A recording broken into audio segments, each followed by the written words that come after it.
एउटा समय थियो जब डेभिड केवल भेडा गोठाला थिए, तर अर्को मौसम नहुँदै उनी इजरायलका राजा बने।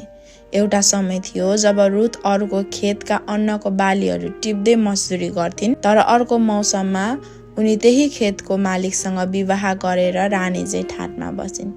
एउटा समय थियो जब मर्दकै दरबारको ढोका बाहिर एउटा सामान्य पाले चाहिँ बसिरहेका हुन्थे, तर अर्को मौसममा उनी त्यही दरबारको भित्र एउटा शक्तिशाली ओहदामा पुगे। के तपाईलाई लाग्छ तपाईको समय कहिले बदलिने छैन? के तपाईँ अहिले कठिन समय वा खराब मौसमबाट भएर गुज्रिरहनु भएको छ? याद राख्नुहोस्, हामीले सेवा गर्ने परमेश्वरले पलभरमै सबै थोक परिवर्तन गरिदिन सामर्थ्य राख्नुहुन्छ। उहाँले तपाईका टुटेको र छरिएको घाउहरू पनि एउटा सुन्दर भविष्य निर्माण गर्न सक्नुहुन्छ। तपाईको आजको सङ्घर्ष भोलिको सफलताको जग हुन सक्छ।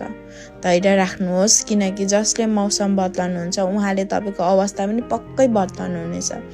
उहाँले उजाडी स्थानलाई पनि फलदायी बगैँचा बनाउनुहुन्छ, किनकि उहाँ अँध्यारोबाट ज्योति निकाल्नुहुने परमेश्वर हुनुहुन्छ।